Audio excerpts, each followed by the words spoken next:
I want to thank Bill and all of you for the marvelous citizen participation that we've seen in the protests at the White House and the protest at Lafayette Park in November that successfully influenced the president to put off the decision that the State Department was about to run through based on political interference and political friendships and money.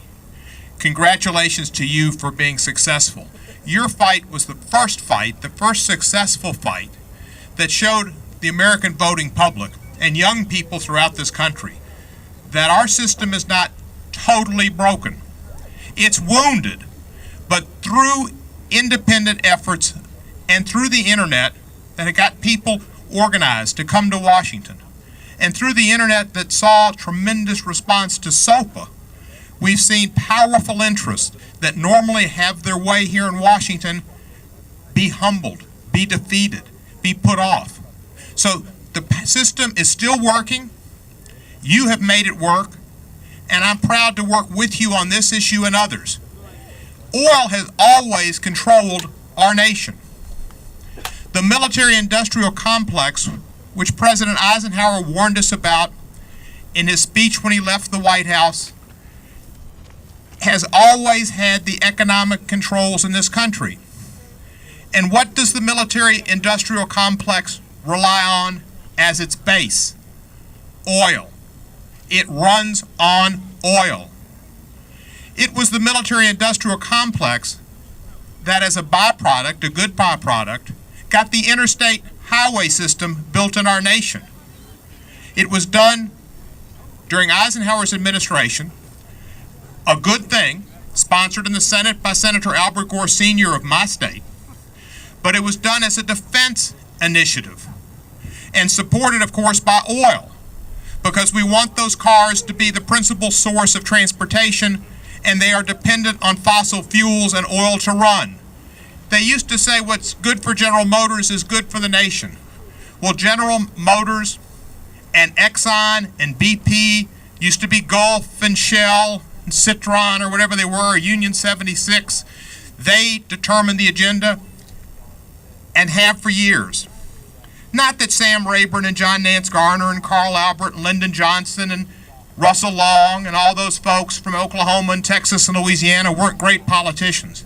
And not that they didn't deserve the positions of leadership that they got in the Senate and the House for all those years, like Wilbur Mills, who had a funny thing here in this fountain behind me.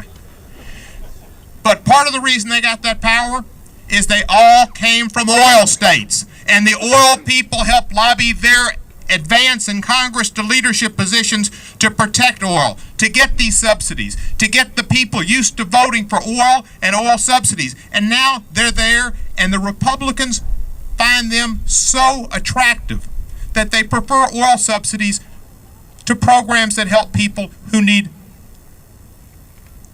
low-income energy assistance, who need food to eat, who need jobs, who need basic sustenance and basic necessities. We as Democrats put up as pay-fors, and have in this last 2 years and before, the oil subsidies. And the Republicans uniformly vote them down. That is their number one priority next to defeating President Barack Obama. They want to take care of oil. They want to take care of their 1%. They don't want to tax the wealthy. And oil is what drives them. You'd think every day that the caucus goes to a station, opens their pocket, and lets them fill them up with a tank full of gasoline, because that's what they run on and that's what drives them. That's their karma. Well, things are changing. You have made that change. And you need to continue your efforts, because this Keystone XL pipeline decision has been put off till after the election. It's my hope, and I'm a strong supporter of President Obama, and I was a delegate for him early when he ran against my friend Bill Clinton and my friend Hillary Clinton's campaign. I supported Barack Obama, and I support him in Congress. And it's my hope that after the election he'll metamorphose and be more the person I saw in Denver, Colorado than the person we've seen in Washington, D.C.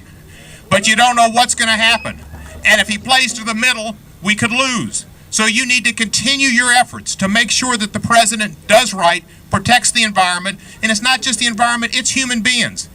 Because as Al Gore Jr. from my state has warned us, with global warming, you'll have not just hotter summers and warmer winters, but you'll have droughts, and you will have damage to farm crops, and people will have drought and not be able to eat, and people will die.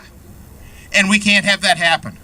So thank you, Bernie Sanders. Thank you, Bill McKibben. Thank every single one of you. Keep the faith. Keep working.